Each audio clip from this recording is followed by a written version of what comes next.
अस्सलाम वालेकुम students. Okay, हम डिस्कस कर रहे थे चैप्टर नंबर 2 फ्लिपन कोड स्ट्रक्चर ऑफ प्रोटीन के बारे में हम डिस्कस कर रहे थे। ठीक है, तो हमने जो है सेकेंडरी स्ट्रक्चर ऑफ प्रोटीन को जो है वो डिस्कस कर लिया हुआ था। अब हम डिस्कस करते हैं इसमें बीटा बैंड्स क्या होते हैं। हमने अल्फा हेलिक्स और बीटा शीट्स के बारे में डिस्कस कर लिया था। अब हम डिस्कस करते हैं कि बीटा बैंड्स क्या होते हैं। बीटा बैंड्स को ही हम जो है वो रिवर्स बैंड्स भी कह रहे होते हैं और बीटा टर्न्स भी कह रहे होते हैं। अगर हमारे पास पॉलीपेप्टाइड चेन की डायरेक्शन रिवर्स कर दें तो देन हमारे पास जो स्ट्रक्चर बनती है उसको हम कहते हैं कि क्या बन गया है, बीटा बैंड्स बन गए। अब ये जो बीटा बैंड्स होते हैं ये क्या बनते हैं हमारे पास, form by reversing the direction of polypeptide chain helping, ये क्या बनाते हैं, कॉम्पैक्ट सा स्ट्रक्चर बना देते हैं। ये उसके अलावा इसमें पॉइंट लिखा हुआ है कि ये जो है सिर्फ only on surface of protein के ऊपर प्रेजेंट होते हैं। ठीक है, इसके अलावा हमारे पास इसमें चार्ज रेजिड्यूज होते हैं। अब इनका ये इंपॉर्टेंट चीज़ है कि इनका फंक्शन क्या होता है। जो दो हमने पढ़ा था पीछे के जो बीटा शीट्स होती हैं वो पैरेलल भी हो सकती हैं और एंटी पैरेलल भी हो सकती हैं। तो जो दो एंटी पैरेलल हमारे पास बीटा शीट्स होंगी, ठीक है, उन दोनों को आपस में कनेक्ट करने का जो काम है वो कौन करता है, वो हमारे पास बीटा बैंड्स करते हैं। ओके, उसके अलावा ना इसमें ये लिखा हुआ है कि जेनेटिकली जो बीटा बैंड्स होते हैं इसमें 4 अमाइनो एसिड्स जो है वो प्रेजेंट होते हैं। ठीक है, अब उन अमाइनो एसिड्स में एक प्रोलीन होता है, हमारे पास दूसरा ग्लाइसिन होता है। ठीक है, और उसके अलावा इसमें जो बॉन्ड्स प्रेजेंट होते हैं बीटा बैंड्स में वो या तो हाइड्रोजन बॉन्ड हो सकते हैं या फिर आयनिक बॉन्ड हो सकता है। ये सच है इतना इंपॉर्टेंट नहीं, बस इसके बारे में थोड़ा बहुत कॉन्सेप्ट होना चाहिए हमें। अच्छा, उसके बाद हमारे पास आ जाता है जो नॉन रेपिटेटिव सेकेंडरी स्ट्रक्चर्स। अब सेकेंडरी स्ट्रक्चर्स हमने डिस्कस कर लिया, अल्फा हेलिक्स, बीटा शीट्स। अब ये जो होती हैं ये रेपिटेटिव जो है सेकेंडरी स्ट्रक्चर्स होती हैं। ठीक है, लेकिन उसके अलावा कुछ नॉन रैंडम से स्ट्रक्चर्स भी होती हैं, like in the form of loop और in the form of the coil. ठीक है, वो वाली जो स्ट्रक्चर्स होती हैं उनको हम कहते हैं नॉन रेपिटेटिव सेकेंडरी स्ट्रक्चर्स। ठीक है, एक्सेप्ट अल्फा हेलिक्स और बीटा शीट्स। बस ये इसमें आपको जो है ये बात पता होनी चाहिए इसके बारे में। उसके अलावा ना हमारे पास एक रैंडम कॉयल जो है वो लिखा हुआ है, इसका कॉन्सेप्ट लिखा हुआ है, ये पता होना चाहिए। रैंडम कॉयल का जो कॉन्सेप्ट है ना बेसिकली वाइवा वगैरह में पूछ लेते हैं। तो रैंडम कॉयल क्या होते हैं, disordered structure obtained when protein R D nature. जब प्रोटीन डी नेचुरेशन ऑफ प्रोटीन क्या होती है वो हम आगे डिस्कस करते हैं। जब प्रोटीन की डी नेचुरेशन हो रही होती है ना तो उस टाइम पे जो एक डिसऑर्डर्ड सा स्ट्रक्चर आता है, लाइक हमारे पास या तो लाइक प्रोटीन अगर टूटती है तो हमारे पास अमाइनो एसिड बनना चाहिए। ठीक है, या फिर अगर कॉम्पैक्ट स्ट्रक्चर है, अल्फा हेलिक्स और बीटा शीट्स बननी चाहिए ना। तो अगर इस तरह से कोई स्ट्रक्चर नहीं बनता, एक डिसऑर्डर्ड सा कोई स्ट्रक्चर बन जाता है तो उस स्ट्रक्चर को हम रैंडम कॉइल कहते हैं। सही हो गया। उसके अलावा अब हमारे पास आ जाता है इसमें सुपर सेकेंडरी स्ट्रक्चर या फिर इसको मोटिव्स भी कहते हैं। मोटिव्स क्या होते हैं, ये बेसिकली जो है वो एक स्पेसिफिक ज्योमेट्रिक पैटर्न होता है। ठीक है, जिसको हम क्या कहते हैं, एक मोटिव कहते हैं। अब इसमें होता क्या है, बेसिकली ये form by combining secondary structures. ठीक है, यानी कि हमने सेकेंडरी से, अब ये सुपर सेकेंडरी मतलब कि सेकेंडरी से थोड़ा सा अबव लेवल है, सेकेंडरी से लेवल ऊपर चला गया लेकिन टर्शरी से अभी भी लेवल जो है क्या है, काम है। ठीक है, तो सेकेंडरी से थोड़ा सा ऊपर वाला लेवल को हम इसको कहते हैं सुपर सेकेंडरी कहते हैं।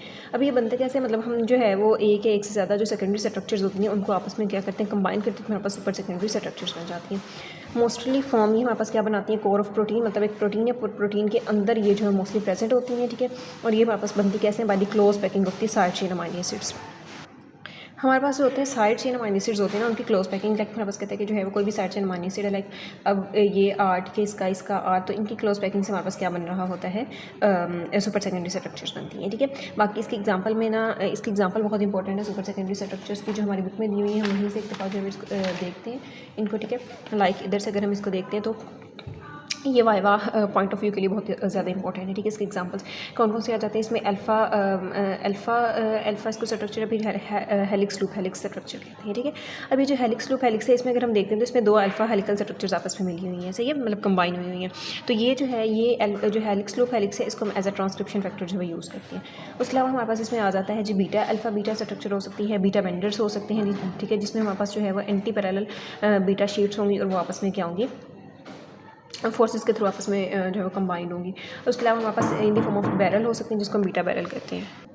ठीक है, तो बस ओके, तो बस इसमें ना हमारे पास यही जो है कुछ चीज़ें करने वाली थी। ये हमारे पास हो गया जी सुपर सेकेंडरी स्ट्रक्चर्स, ये थोड़े से इंपॉर्टेंट है as a viva point of view और SCQ जो। अच्छा, उसके बाद हमारे पास इसमें आता है जी tertiary structure. Tertiary structure is very very important SCQ। Tertiary structure की सबसे पहले हम डेफिनेशन डिस्कस करते हैं। टर्शरी स्ट्रक्चर हमारे पास कहते हैं इसमें फोल्डिंग ऑफ डोमेन। ठीक है, अब डोमेन क्या होती है हम नेक्स्ट डिस्कस करते हैं अभी। तो हमारे पास जो है वो फोल्डिंग ऑफ डोमेन होती है, जिसकी वजह से हमारे पास final arrangement of the domain in the polypeptide chain. सही है, यानी कि हमारे पास जो डोमेन थी उनकी फोल्डिंग हुई, फोल्डिंग इस वजह से हुई हमारे पास वो जो है एक फाइनल उसकी अरेंजमेंट जो पॉलीपेप्टाइड चेन में इन द फॉर्म ऑफ जो है वो ग्लोबुलर स्ट्रक्चर हो गया जो भी। ठीक है, तो इसको हम क्या कहते हैं, इसको हम टर्शरी स्ट्रक्चर कहते हैं। अब इस जो हमारे पास टर्शरी स्ट्रक्चर होती है इसमें होता है कि इसमें हमारे पास जो हाइड्रोफोबिक अमाइनो एसिड्स होते हैं वो क्या होते हैं, वो इंटीरियर प्रेजेंट होते हैं, और जो हाइड्रोफिलिक होते हैं हमारे पास वो क्या होते हैं, वो outside the structure structure present होते हैं, ठीक है। लाइक हमारे पास अगर फॉर एग्जांपल ये प्रोटीन है तो इसके अंदर जो अमीनो एसिड्स होंगे वो हमारे पास क्या होंगे, हाइड्रोफोबिक होंगे, और इसके जो बाहर होंगे हमारे पास वो हाइड्रोफिलिक होंगे, सही है। अच्छा, अब हमारे पास ना इसमें आ जाता है जी व्हाट इज़ डोमेन। डोमेन क्या चीज़ है? Fundamental, functional and 3 dimensional structure of polypeptide chain is known as the domain, सही है। अब जैसे जब हम कोई भी स्ट्रक्चर पढ़ते हैं ना, मतलब अगर हमें एक जो है वो कॉम्पैक्ट स्ट्रक्चर पढ़ रहे हैं, ठीक है, तो हम हमेशा कहते हैं कि उसका ना एक यूनिट सेल होता है। मतलब यूनिट सेल का मतलब क्या है कि वही सेल जो है वो बार बार रिपीट होता है, इधर भी वही, इधर भी वही, हर जगह पे वही वाला सेल होगा, ठीक है, और वो आपस में जो है वो कंबाइन होता है, हमारे पास एक कॉम्पैक्ट स्ट्रक्चर बन जाती है। तो domain is just like the unit cell of polypeptide chain, सही है। ओके, उसके अलावा अगर हम बात करते हैं ना, तो डोमेन में हमारे पास पॉलीपेप्टाइड जो चेन है उसमें क्या होता है, 200 अमीनो एसिड्स होते हैं। इस 200 अमीनो एसिड्स में मतलब जो 200 उसमें अमीनो एसिड है ना, उसमें 2 या 2 से ज़्यादा डोमेन्स जो है वो प्रेजेंट हो सकती हैं, सही है। बाकी बस हमें ये बताना चाहिए कि इसका जो कोर है वो सुपर सेकेंडरी स्ट्रक्चर से मिलकर बना हुआ होता है। सुपर सेकेंडरी स्ट्रक्चर्स क्या होती हैं हमने देख ली। फिर उसके अलावा हर जो डोमेन होती है ना वो इंडिपेंडेंट ऑफ ईच अदर होती है। मतलब एक डोमेन है वो दूसरे डोमेन पर डिपेंड नहीं करती, ठीक है। तो हर डोमेन एक दूसरे से क्या होती है, डिफरेंट होती है। बाकी इसमें इंपॉर्टेंस क्या होती है हमारे पास, हमें वही हमने डिस्कस कर लिया कि हमें जो है वो स्मॉल जो है वो कॉम्पैक्ट ग्लोबुलर प्रोटीन की कैरेक्टरिस्टिक स्ट्रक्चर, उसके फंक्शन वगैरह के बारे में बता देती है, ठीक है। अच्छा, उसके बाद में ये बहुत इंपॉर्टेंट जो है वो एक SCQ है, फैक्टर्स और forces stabilising the tertiary structures के कौन से फैक्टर्स और कौन सी फोर्सेस हैं जो कि टर्शियरी स्ट्रक्चर को स्टेबलाइज करती हैं, ठीक है। तो ये इसमें सबसे पहले हमारे पास क्या आ जाता है जी, डाइसल्फाइड बॉन्ड आ जाता है। हमें पता है कि जो डाइसल्फाइड बॉन्ड है ये कौन सा अमीनो एसिड बनाता है जी, सिस्टाइन, ठीक है। Cysteine plus cysteine equals to cystine बन जाता है, ठीक है। तो ये हमारे पास डाइसल्फाइड बॉन्ड बनता है। देख भी लेते हैं इसको। ये एक हमारे पास क्या होता है जी, कोवलेंट लिंकेज होता है। बनता किस वजह से, ड्यू टू दी सल्फाइडल ग्रुप, मतलब एसएच ग्रुप की वजह से बनता है, ठीक है। इसमें 2 सिस्टाइन्स जो है एक दूसरे के मतलब कि जो है वो मतलब फॉर एग्जांपल ये हमारे पास एक पॉलीपेप्टाइड अगर चेन है पूरी, तो उसमें हमारे पास 2 अगर सिस्टाइन हो सकता है वो करीब प्रेजेंट हो सकता है कि वो हमारे पास दूर, अगर एक इधर सिस्टाइन है तो एक इधर है, ठीक है। इनमें भी हमारे पास डाइसल्फाइड बॉन्ड हो सकते हैं, इनमें भी हो सकते हैं, ठीक है। तो बस ये बात उसने लिखी है। उसके अलावा इसकी इंपॉर्टेंस, इसकी इंपॉर्टेंस ये बेसिकली कि ये हमारे पास 3 डायमेंशनल स्ट्रक्चर का जो है वो स्टेबलाइज करेगा, ठीक है। और उसके अलावा इसने जो है वो डीनेचुरेशन को जो है वो प्रिवेंट करना है, सही है। तो ये हमारे पास क्या करता है, स्टेबलाइज करता है और उसको ज़्यादा स्ट्रेंथ प्रोवाइड करता है। अच्छा, अब इसमें हमारे पास फॉर एग्जांपल मैंने मतलब एक स्ट्रक्चर बनाई, लाइक सिस्टाइन और सिस्टाइन आपस में मिले सिस्टीन बन गया हमारे पास। इसमें वही सारी हमने स्ट्रक्चर डिस्कस की थी कि इधर जो है वो NH3 होगा, इधर हमारे पास R ग्रुप होगा, इधर COO नेगेटिव ग्रुप होगा, इधर भी सेम COO नेगेटिव है, इधर हमारे पास R ग्रुप है, सही है। तो ये सारी चीज़ें, सॉरी इधर हाइड्रोजन और इधर हाइड्रोजन, ये R हमने तो लगा दिया। अब इसके ये वाले जो दोनों हैं मतलब सल्फाइडल ग्रुप्स हैं, इन्होंने आपस में रिएक्ट किया, हाइड्रोजन यहाँ से रिमूव हो गया, ठीक है। और हमारे पास क्या बन गया, डाइसल्फाइड जो है वो बॉन्ड बन गया, सही है। अब जो हमारे पास होता है ना डाइसल्फाइड बॉन्ड जो है इसको ना सबसे ज़्यादा स्ट्रॉन्गेस्ट बॉन्ड जो है वो कंसीडर किया जाता है इन दी स्ट्रक्चर ऑफ प्रोटीन, ठीक है। तो प्रोटीन में सबसे ज़्यादा स्ट्रॉन्गेस्ट बॉन्ड उसको कंसीडर किया जाता है, डाइसल्फाइड बॉन्ड को कंसीडर किया जाता है। ओके, अब ना हमारे पास सेकंड फोर्स आ जाती है जी, हाइड्रोफोबिक इंट्रैक्शंस। अब हाइड्रोफोबिक इंट्रैक्शंस हमें पता है वो वाली इंट्रैक्शंस होती हैं जो हमारे पास किस में होती है, नॉन पोलर या फिर मतलब नॉन पोलर जो साइड चेन पे जो होती है उसको हम हाइड्रोफोबिक इंट्रैक्शन कहते हैं, सही है। नॉन पोलर पोलर, सही है। अच्छा, अब ना इसमें एक कॉन्सेप्ट ये है कि अगर हमारे पास हाइड्रोफोबिक इन्वायरमेंट है, ठीक है, तो हाइड्रोफोबिक इन्वायरमेंट में क्या होता है कि जो हमारे पास नॉन पोलर साइड चेन वाले अमीनो एसिड्स होंगे वो कहाँ पे होंगे, वो आउटसाइड होंगे, मतलब वो जो है वो एक्सटीरियर ऑफ द प्रोटीन में प्रेजेंट होंगे, ठीक है। और जो हमारे पास पोलर वाले होंगे वो कहाँ पे प्रेजेंट होंगे, वो हमारे पास जो है वो इंटीरियर ऑफ द प्रोटीन में प्रेजेंट होंगे, सही है। इसी तरह से अगर हमारे पास जो है कोई भी एक्वस इन्वायरमेंट है तो एक्वस इन्वायरमेंट में पोलर वाले एक्सटीरियर में होंगे, ठीक है। और जो हमारे पास नॉन पोलर वाले होंगे वो हमारे पास कहाँ में होंगे, इंटीरियर में होंगे। तो ये जो लिखा हुआ है हमारे पास, हमने एक्वस इन्वायरमेंट के लिए लिखा हुआ है कि जो नॉन पोलर है वो इंटीरियर में और जो पोलर है वो एक्सटीरियर में है, ठीक है। और अगर हमारे पास जो है वो एक नॉन पोलर इन्वायरमेंट या हाइड्रोफोबिक इन्वायरमेंट है तो उसमें हमारे इसके ऑपोजिट हो जाएगा, सही है। अच्छा, उसके अलावा हमारे पास हमें हाइड्रोजन बॉन्ड हमने बहुत दफ़ा डिस्कस किया हुआ है मैट्रिक FSC में। हाइड्रोजन बॉन्ड क्या है, हाइड्रोजन बॉन्ड एक मतलब एक ऐसा बॉन्ड है जो किसके दरमियान में बनता है, ऑक्सीजन और हमारे पास हाइड्रोजन के दरमियान में, ठीक है। अगर ये ऑक्सीजन और हाइड्रोजन के दरमियान में बनता है तो इट्स मीन कि हमारे पास वो वाले अमीनो एसिड्स बना सकते हैं जिनमें हमारे पास OH ग्रुप प्रेजेंट होगा। अब हमने डिस्कस किया था OH ग्रुप 3 ही अमीनो एसिड्स हैं, सीरीन या थेरोनिन या टायरोसिन है, ठीक है। तो इनमें हमारे पास क्या बनता है, हाइड्रोजन बॉन्ड बनता है। अच्छा, अब ये जो हाइड्रोजन बॉन्ड है ये इंटरचेन भी हो सकता है और इंट्राचेन भी हो सकता है। इंटरचेन और इंट्राचेन का हमने कॉन्सेप्ट पीछे भी डिस्कस किया था, इधर भी एक दफ़ा देख लेते हैं। इंटरचेन मतलब 2 अगर पॉलीपेप्टाइड है, ठीक है, 2 पॉलीपेप्टाइड डिफरेंट पॉलीपेप्टाइड चेन्स में अगर हमारे पास हाइड्रोजन बॉन्ड बनता है, ठीक है। लाइक हमारे पास इसका जो है वो हाइड्रोजन था, इसका ऑक्सीजन था, इनमें हमारे पास बन गया, ठीक है। तो ये हमारे पास हो गया इंटरचेन। अगर हम बात करते हैं इंट्राचेन तो विद इन 1 पॉलीपेप्टाइड, ठीक है। लाइक हमारे पास एक अमीनो एसिड इसका था, एक इसका था, इसके हाइड्रोजन और इसके ऑक्सीजन के दरमियान में बना, तो इसको हमने क्या कह दिया, इंट्राचेन हाइड्रोजन बॉन्ड कह दिया, सही है। और इसके बाद हमारे पास जो हाइड्रोजन बॉन्ड होता है इसकी अगर हम बात करते हैं इंपॉर्टेंस की। ये क्या करेगा, ये हमारे पास सॉल्युबिलिटी वगैरह को इंक्रीज़ कर देता है। सही, तो ये था। अच्छा, अब लास्ट बट नॉट लीस्ट इसमें हमारे पास आता है जी आयनिक बॉन्ड। अगर आयनिक बॉन्ड की हम बात करते हैं तो हमें पता है आयनिक बॉन्ड जो है वो क्या है, मतलब कि जो loss of electron and gain of electron की वजह से बनता है, दैट इज़ आयनिक बॉन्ड। सही है। अब आयनिक बॉन्ड कौन से वाले अमाइनो एसिड्स बनाएंगे?